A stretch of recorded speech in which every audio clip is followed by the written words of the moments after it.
TaskUs On Air presents CX+U.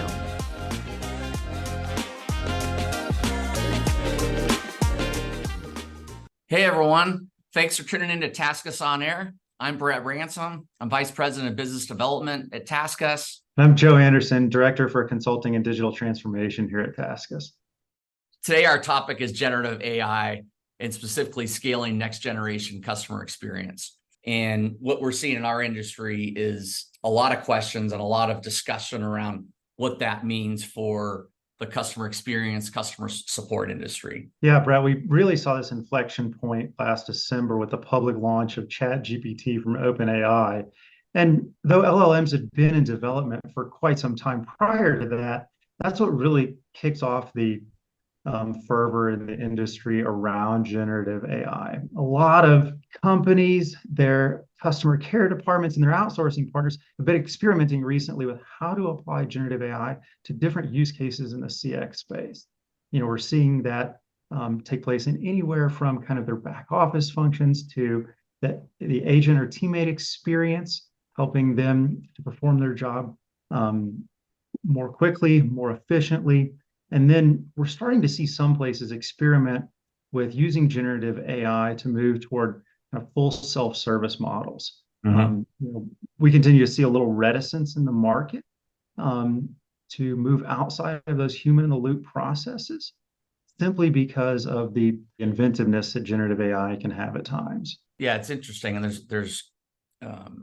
it's almost hard to keep up with, right? There's so much change and so much more information coming out as the technology is rapidly changing and evolving for the better. It reminds me of, not to age myself, but I don't know, 20 years ago, everything was voice, right? Email was even, believe it or not, still fairly new. And then you started to have chat, which was seen as a threat to humans, and people doing basic customer support, tech support, back office, you name it. And we didn't really see that go away, right? We didn't see the voice component go away. Chat ultimately did increase, and self-service has obviously increased, but you still have a need for people at the end of the day. And just sort of curious, as it relates to AI, right? There's some of this talk about, it could almost eliminate humans or replace human for support. And, curious on your take, because there may be some portions of that, but curious kind of what your view is overall. Yeah, Brett, I think you're absolutely right. We won't see that need for humans go away anytime soon. There will continue to be case types and interaction types that are sufficiently complex to require that human touch and human intervention. There might be the opportunity to automate the more routine or simpler type of interactions and support required for certain segments of customers. But just as there are still people today who like to interact with a teammate or agent on the phone, you will continue to see certain segments of customers that want that human touch. Right. Kind of building on that, we expect to see generative AI and technology continue to support agents and teammates to serve those customers. And those customers who want that human touch, that won't go away. But right. At the end of the day, it's really about supporting those teammates where they are in their processes to serve customers. Maybe that AI is acting behind the scene. And I wonder if you could just take through an example of some instances where we're working on improving, the support interaction from the time, I'm talking mainly voice, right? If someone calls up and it's a 20-minute call, how is AI being leveraged to make that more efficient, get information more accurately? How does it all tie together? Yeah, Brett, a lot of times what's driving the length of those calls is just the troubleshooting and resolution and finding the right information to serve that particular customer. So with generative AI, it can work in a number of ways. We're seeing use cases from kind of listening to those interactions live to serving up the next best action for that agent to perform and in an intelligent way. We're also seeing use cases where agents have answers at their fingertips. They may be on the phone with a customer, but might be typing in the background, asking questions to an intelligent assistant who can provide them kind of the right next steps to take with a customer to resolve an inquiry. And I'd imagine, right, a large component, if self-service is a portion of it, people can self-serve to a certain point, maybe halfway. They get to half of the troubleshooting steps, and they've got 2 or 3 things that maybe they're stuck with. That would shrink the handle time or make that interaction with a voice human on the end of the line quicker. Is that fair? Absolutely. And I'm glad you mentioned that. As you leave customers to use those self-service tools, you always want to make sure you have a fail-safe or backup in place. And you want the technology to be able to identify its own limitations. So you don't want your customers to attempt to use self-service tools and then get stuck or frustrated. You have to have the ability to identify where is that technology kind of not meeting the need in a particular interaction, and have a human be able to step in almost instantly to support that customer. And in our world, right, we're hiring, we've got close to 50,000 employees across the globe that are doing some sort of support for mainly disruptive technology companies who tend to need the support, right? Because they've got new products, new processes, new workflows. That's where we come in to help. And we have to hire people, recruit, or we have to recruit, hire, train, and then retain them, right? Make them efficient at their jobs. How does AI fit into those different stages from the day that we recruit and hire and train? Are we seeing any interesting improvements in where AI will come in to those different stages of an employee life cycle? Well, I'm glad we're looking at it through the employee life cycle too. And it really starts on the recruiting side. We're able to use artificial intelligence as part of that recruiting process and hiring process. We've traditionally kind of used the standard language test, the different classifications from A1 to C2 and beyond that. But how do we really understand if an agent can apply the soft skills with the correct language and grammar, and has those customer support skills that they can demonstrate during the hiring process that lets us know they're going to be successful in the role? And we're starting to use AI to evaluate candidates, evaluate their writing samples, and also put them through kind of an interactive process as part of hiring to do some kind of real world simulations of how they would fare in certain circumstances. And then it even extends to our training too. While those hiring screens might be a little more generic, when it comes to onboarding and training, we can actually give our teammates a secure environment that overcomes some of the traditional challenges with training simulators. Training simulators, a lot of our clients have concerns about data privacy and security, and then the need to build and maintain a training sandbox on an ongoing basis. Using AI, we can provide a chat training simulator that is tuned based on our clients' particular policies and processes, as well as soft skills. So an agent during the training process can get hands-on experience taking chats, and as they input their responses, get real-time feedback on their application of soft skills, a particular client's policies, and suggestions on how their answers could even improve. I wanted to ask if we've got clients that are saying, I'm sure, and we're seeing it, right? But many of our big clients, right? It's board level discussions about what are you doing with AI and transform the business. But a lot of some of our clients might be more startups, and they're still trying to build their roadmap. But how do they engage with, what is the right time? When is Gen AI, or when are LLM models? When does it make sense for a business? And are there steps that they have to take before they could be ready to have that discussion about incorporating LLMs or Gen AI into their customer support workflows? Oh, that's a great question. A lot of our clients are continuing to ask themselves, and their leadership are asking, what are the right reuse cases? How do we want to deploy this technology? And I think that the simple answer is there's probably no wrong time to do it, but it's important to start small and continue to iterate and build on the complexity of how it's deployed in your environment. Brett, you asked about, hey, what do clients need in place in order to be successful or order to get started? And it really comes down to kind of that content base itself. Whatever generative AI is kind of taking as the inputs, so to speak, has got to be in a semi-solid place.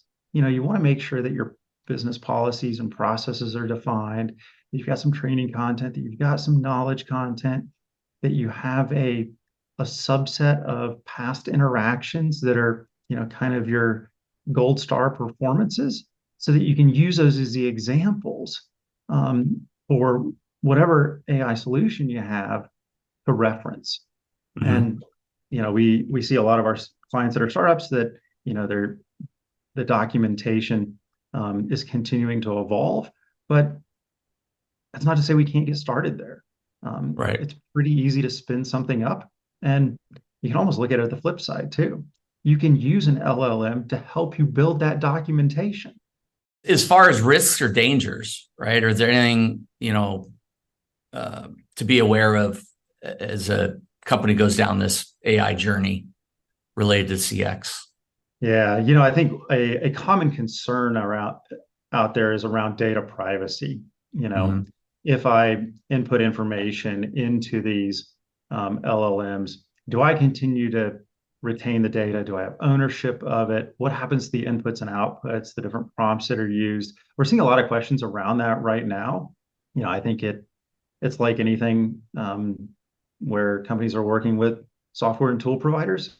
Do your homework. Make sure that the companies you're working with have the right data privacy controls in place, that the way data is stored is something you're going to be comfortable with. Put the right legal agreements in place. One avenue that some companies are going down is they're not working with third-party generative AI providers. They're starting to build their own models, or maybe not build their own models, but adopt their own models. Maybe it is taking some of these open source LLMs and hosting them on their own servers in a secure private cloud.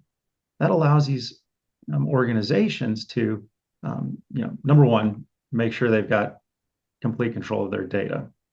But number two, it allows them to fine tune their own model so it's unique to their business and the use cases where they're deploying it.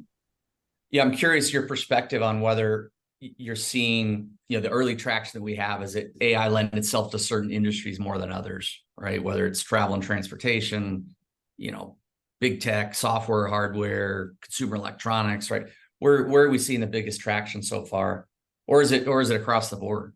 Yeah, Brett, it's those technology companies that are innovators themselves in the space and are going to be the early adopters of the new AI kind of enabled capabilities that are coming out. On the flip side, we're seeing some of the more legacy industries, financial services, banking, healthcare, that are a little more reticent, but that doesn't mean there aren't still players in the space that are using it for some interesting things. I think those companies in those spaces are trying to stay away from use cases where it could potentially have data that's kind of financially sensitive or related to patient health information. Those things are where I think companies are not quite jumping in feet first, but for some obvious concerns. Right. Is there anything that we can do to address that, or is it going to take time for some of these models to be able to lock down the security aspects of it to make sure there's no risks from a fraud or any sort of risk standpoint? Yeah, I think it'll continue to evolve in those spaces. Mm-hmm. Some of those industries move a little slower than others when it comes to adoption. But that's like we talked about with companies who are starting to experiment with their own models, taking some of these open source ones out there, or even building their own and tuning them to be specific for a particular industry, a particular domain of knowledge, and then apply it to those use cases. And that's where we're going to see those privacy concerns starting to be alleviated, because there's no longer a third party involved. So we can help in a number of areas, right? One, TaskUs and our work processes will continue to evolve pretty quickly. We're going to see, right? Like I said earlier, our entire ecosystem, or the entire employee life cycle and job processes are just going to become much more efficient, will be more accurate. The jobs we do today will become much more easier, so that our folks can do higher levels of care, tech support, what have you. So there's certainly career paths still, for all of our people and really the industry in general. And then, the other benefit is that we're going to see our clients, right, continually, some of it we're not going to touch, right? They're going to solve their own AI roadmap, right? We're not going to go to Apple and tell them we can help solve their AI roadmap, right? But for a lot of startup companies, fair to say that's where we can help, right? Help inform them on, a potential path or a roadmap to begin to leverage AI and its full capabilities. Absolutely. And, I'm glad you mentioned around startups too. I think one area that is still very nascent, but is the potential new business models that are built on this technology. Just as when the iPhone and App Store launched, we saw a number of new business models that were born out of that, these on-demand food delivery or transportation platforms that previously weren't really possible without that new ecosystem. We're likely to see similar advancements in business models out of the generative AI space and in the technology.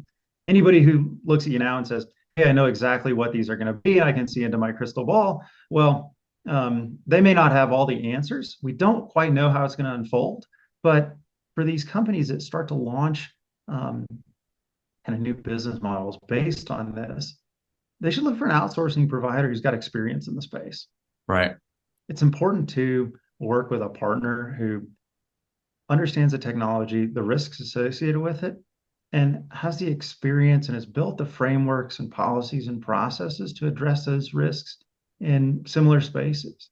If some of our clients or people who are listening to this have questions about how we kind of address those trust and safety concerns or address those fraud and risk spaces with our existing clients, I think we can have a deeper conversation around that and how that also applies to companies who are starting to tackle some of those same concerns in the AI space. Yeah, that's one exciting aspect of our business, and that we work with so many rapidly growing, from the Fortune 100s to early stage tech disruptors. We learn so much; they stretch us, right? And we learn from that, and then that's a benefit for potentially new clients and all of our clients. That knowledge base that we built, learning from our clients that challenge us each and every day. But Joe, as we look at wrapping up here, a few key takeaways. There's no doubt AI is changing the customer experience landscape. It's going to benefit everyone. Number two, you're still going to need humans and people to be part of that process in the long term. And number three, it's a rapidly evolving business. So clients that are looking for ideas and looking for counsel or guidance to go down that AI journey, you can tap into TaskUs to help them. So with that, I want to thank our listeners for tuning in today. Check out our website at TaskUs.com. You can follow us on all social media channels, from LinkedIn to Twitter to Facebook, Instagram. And until then, this is Brett Ransom and my pal, Joe Anderson. Have a ridiculously good day. Thanks all.